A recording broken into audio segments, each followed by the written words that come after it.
Hi, everybody. Ian Bremmer here, opening your week. And of course, yes, we're still talking about Afghanistan.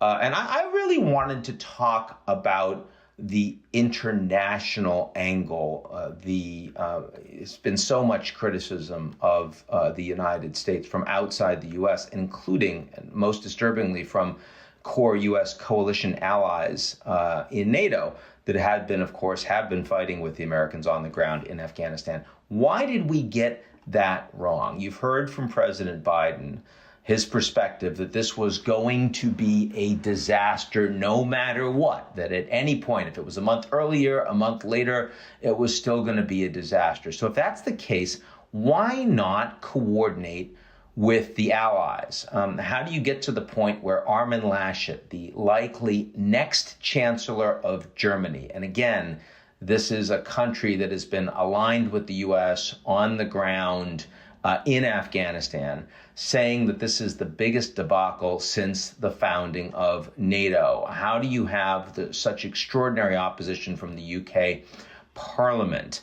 If it's going to be an ugly baby, as I've heard from Biden advisors, why would you want to raise it by yourself? Why wouldn't you want friends and family, the coalition, together with you? When I have something at Eurasia Group, even if I know it's a decision we have to take and it's a very difficult decision, then you get buy-in. You don't just drive on all by yourself. You talk through this with, your colleagues, and you make sure that everyone's rowing in the same direction.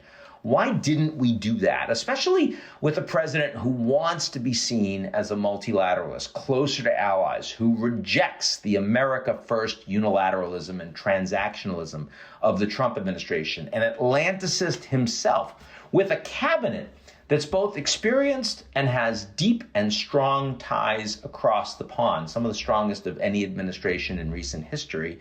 I think it's worth asking. It's not because they're stupid, and it's not because Joe's demented and too old and can't figure it out. That you hear that from the MAGA types, but that's not a useful response.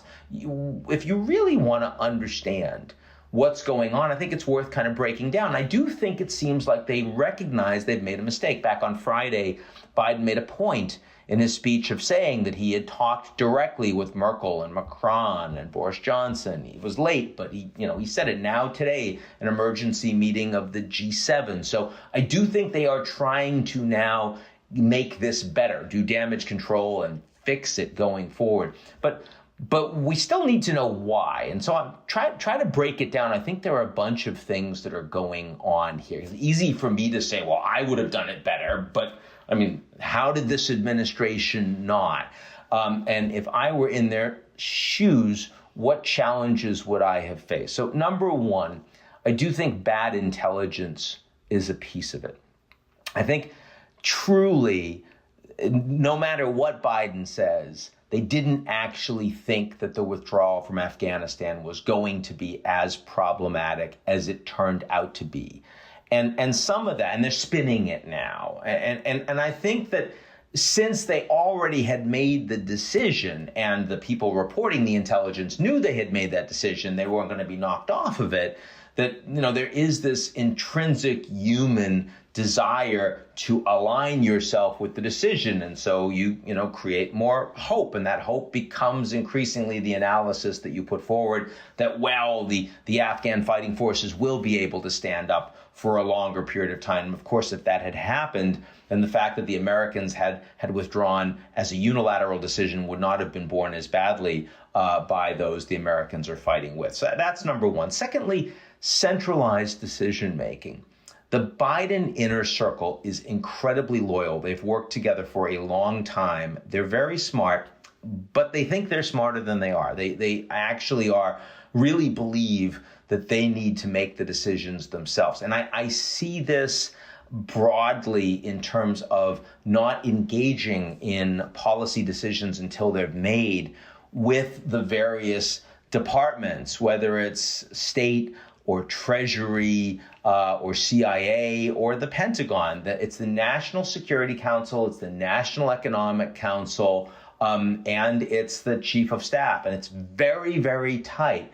And I've seen complaints about this from inside the administration. So if they're not talking to the own administration, I mean, if they certainly weren't engaged with the senior generals in the way that, for example, the Trump administration, White House, the Obama administration, White House were, and that was part of why you got into this negotiation that led to not pulling out, but instead extension of the U.S. presence on the ground. Well, if they're not doing that, not talking to allies is a bit of that, right? So I think that some of this is the centralization of the Biden administration policy process compared to other administrations. A third is domestic politics.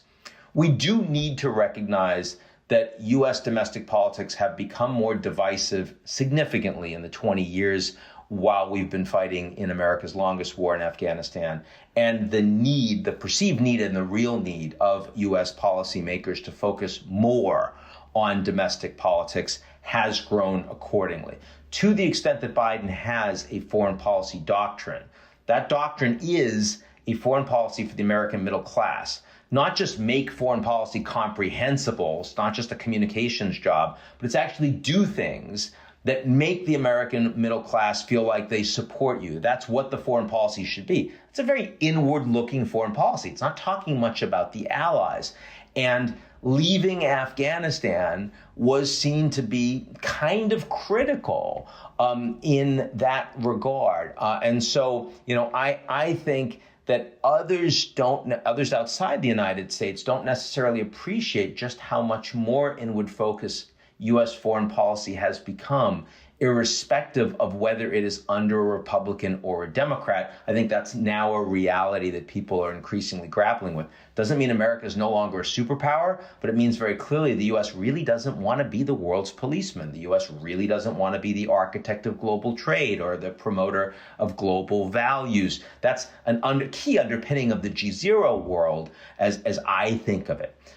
Fourth, it's all Trump's fault.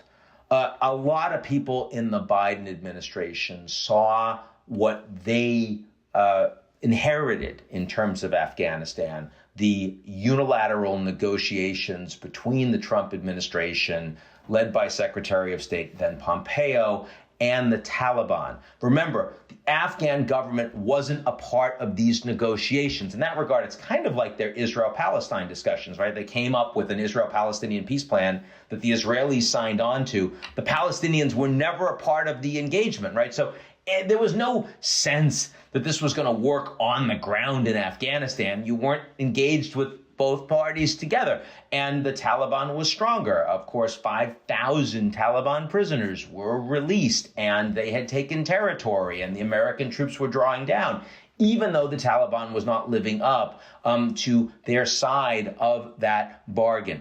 And that reality, one where Biden basically said, look, I mean, these decisions have already been made, and they're on Trump. And so we're stuck with that. Now, of course, the allies would say, well, we don't need to respond this way to that. But within Biden's own administration, the view that Trump is obviously to blame for everything that's gone wrong in the recent months on the ground in Afghanistan, I think made for a convenient scapegoat when the decision to pull the plug was made, that you don't necessarily need to discuss this more broadly. That damage had already been done. And then finally, and I think this is underappreciated, is the pandemic. This Biden administration has been in office only as a pandemic presidency. And that means they're not meeting in person. They're largely meeting by Zoom. And in many of those Zoom meetings, when you have more than one person in one of the rooms, say you've got like 3 people at state and 3 in the White House, they're wearing masks on the Zoom calls. They're not engaged face to face. They're not really getting to know each other's personal responses to these crises. It's email and virtual.